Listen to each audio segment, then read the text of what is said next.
Hello everyone and welcome to a very nice game, the first one we're showing from round 3 of this year's Norway Chess. World champion Gukesh versus world number 2 Hikaru Nakamura. It's a pretty interesting game, quite a lot of theory packed into one game, and then it's all decided over a move that, a position that could have maybe been held theoretically, but practically very, very difficult to play the correct idea. We're going to make a pause the video moment off of this position as well, just for you guys to see how difficult it is to handle such a position. So yeah, let's check it out. Gukesh coming off of 2 losses, Hikaru off of 2 wins against Fabian Wei.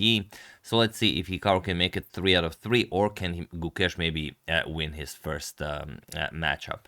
So okay, we have pawn to e4 by Gukesh, pawn to e5, knight f3, knight to c6, and now bishop to c4. The Italian game is on the board, and Hikaru strikes with knight to f6. The two knights defense, and while knight to g5, of course, is everyone's favorite, we have d3, the modern bishop's opening, and now we have quite a long line of very known theory. Castles, rook to e1, pawn to d6, a4, knight to a5 going after the bishop, bishop to a2, and pawn to c5, kicking away the knight back to c6, knight to a3, and pawn to h6. We have pawn to c3, bishop to e6, offering a trade of bishops, and Gukesh does so. Captures, and pawn to b4.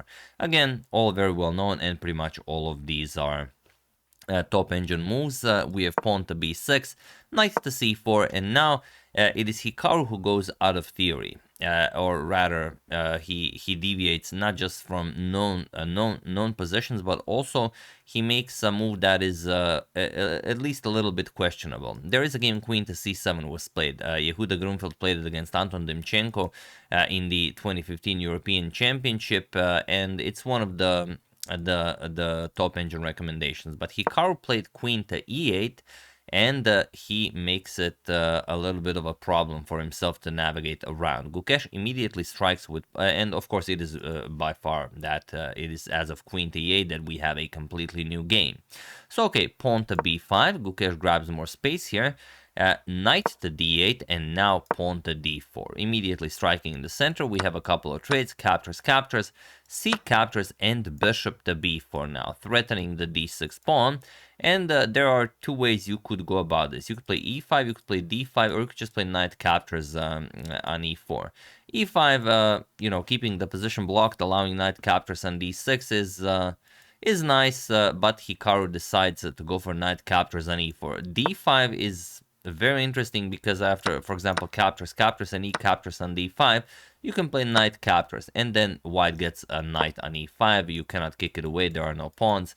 So it's a knight that's defended by a knight, which usually isn't great, but it also means that you cannot kick away this knight, because if you capture it, the other knight will just come to e5.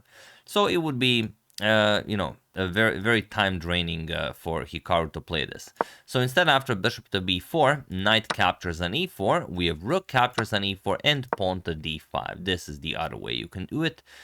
Bishop captures on e7, queen captures, and rook captures on d4. We have d captures on c4, and again knight to e5. So Gukesh gets his knight to e5, but okay, now it's only one knight. We have queen g5, trying to get the knight to move, and you could maybe play queen to e2, get the other rook into the game, maybe try to get the knight to c6, maybe if you trade, maybe you get a pass pawn, but for the moment Gukesh is happy with capturing on c4, and he wants Hikaru to burn his time. We have knight b7, Hikaru finally happy to activate this knight, queen to e2, and knight to c5. Rook a to d1, and rook to f4, offering a trade of rooks, and Gukesh strikes on the queen side. Pawn to a5, the b6 pawn is weak, and Gukesh wants to create a pass pawn. So Hikaru has to trade. We have captures, rook captures on d4, and the rook captures on d4. We have rook to d8, and a nice trade. Rook captures, queen captures, and now knight to c6. So, like I said, objectively, this is equal material. It is very much possible to play this, but with the annoying knight on c6, it's just very hard to actually play this, especially with less time on the clock. And the problem is, okay, Gukesh has a weak B pawn, but it is already defended, and the knight needs a couple of moves to attack it. And the A7 pawn is attacked, and also this pawn is attacked. Currently defended by the knight, but it is attacked. So Hikaru with 2 weaknesses to worry about, and that's, you know, why you won't have not more pawn islands than your opponent. Hikaru has 3 pawn islands, Gukesh has 2. Of course, we prefer white in this position. And Hikaru just plays queen d7, defends e6, defends a7, and that's pretty much it. Seems there's nothing you know, that can go wrong. And Hikaru just Gukesh plays pawn to h4. He invests some 7 minutes in this move, and just makes it very unpleasant for Hikaru, because what do you play here? That's the problem.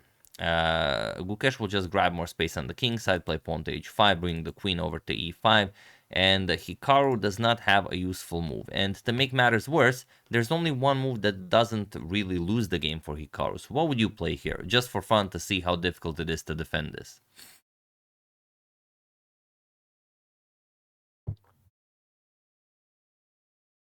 So the only move that sort of holds for Hikaru is knight to a5, knight to a4, and it doesn't really make all that much sense. But you are remaneuvering your knight to b6, and once queen e5 is played, you will just play knight to b6. And now the point is, after, let's say, knight d4, attacking this pawn seems, and also defending this pawn, king f7. So that's what you have to find, and it's still very, very difficult to play this for black, because white just controls so much space. That is the only way for you to hold the draw. However, after h4, Hikaru played queen to d6, and look at how much time he burned. He had 32 minutes, queen d6, now he has 9 minutes on the clock. So he invested quite a lot. And yeah, I know everyone's repeating this over and over, you know, long thing, wrong thing, but it's, you know, unless it's Magnus doing it, I would say it's almost always the case. And Gukesh has only one winning move, but it's not the most difficult move to spot, as it's staring you in the face. Can he capture on a7 or not? If you can capture, then the passed b pawn should be winning. If you cannot, you could blunder a knight. So Gukesh has 33 minutes. He has to decide whether to capture the pawn. Your intuition, I believe, is telling you to capture the pawn, and that is exactly correct. Gukesh captured it, and now Hikaru tries everything. He goes knight d3, knight back to c6. Okay, you also have to get your knight into the game and position it properly before you can advance that past b pawn. King to h8, Hikaru says, all right, I have nothing, you know, I'm not gonna try anything, I'm just gonna play king g8, king h8, until you give me an opening that maybe I can exploit. We have queen to f3 by Gukesh, king back to g8. We have pawn to g3, creating some breathing room for the white king as well. Knight to c5. We have king to g2 and queen to d7.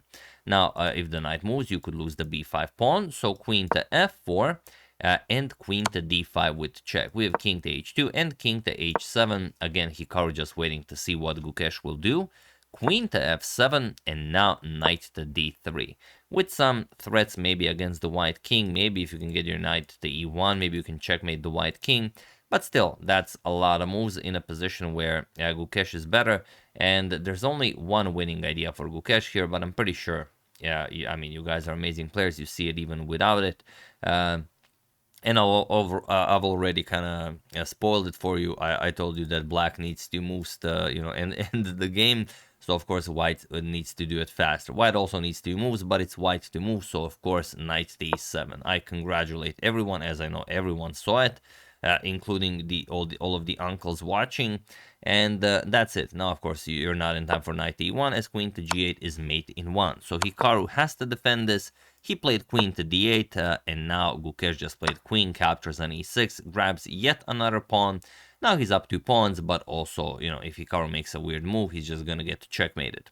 Knight captures on f2 was played, but Gukesh just plays queen to f5 with check, and he was in this position on move 42 that Hikaru Nakamura resigned the game, as there is nothing more to be done here. So after 2 wins, Hikaru gets a loss. After 2 losses, Gukesh gets his first win, and yes, this is the first victory for the world champion in Norway Chess 2025.